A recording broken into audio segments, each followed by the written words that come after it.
Hi SourceFed, my name is Jean, and this is my video response in regards to my first kiss. Well, it's not really the story of my first kiss, as that was sometime in kindergarten where we played kiss tag, and I don't really remember the details.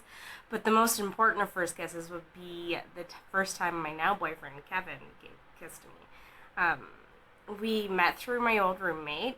She introduced us so I could dog sit for him while he went on a snowboarding trip.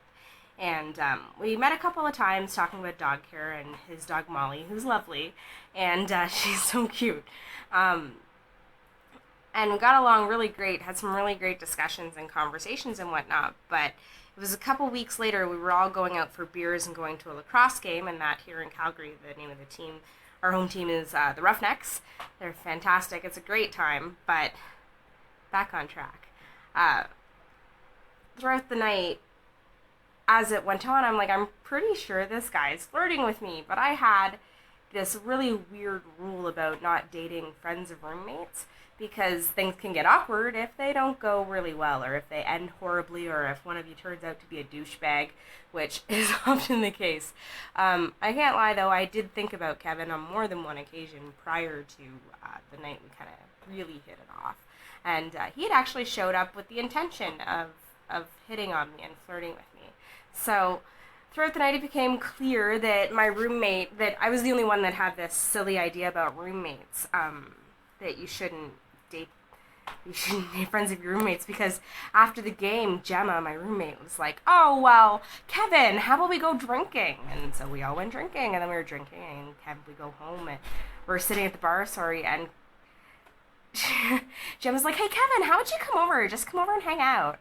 So we all go back to Gemma and I's place, and her and her boyfriend Jed go to bed right away. So then there's me and Kevin sitting there on my living room floor. It was a thing in that apartment. You just always sat on the floor everywhere there. It was one of those things.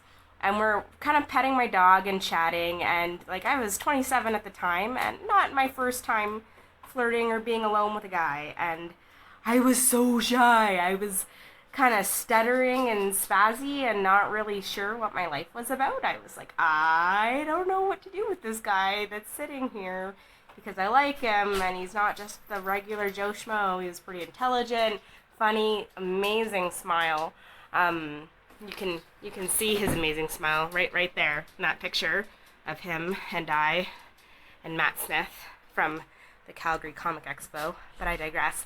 Anyway, so we're sitting on my floor and having a great time, just chatting, and he puts his hand on my back, and I froze, and I'm like, and I look at him, and he's totally gonna come in and kiss me, and I know this, and I jumped up immediately. I'm like, do you want some water? Because I want some water. I'm totally thirsty. Are you thirsty? Because I'm thirsty. Literally about that fast, maybe even faster.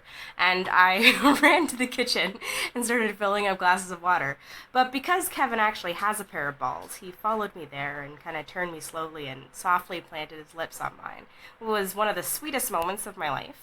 I'm so grateful for it. We've had such an amazing year and a half, almost year and a half, going strong, and yeah, that's my story. I hope you enjoyed it, and love your show. Love SourceFed. Peace.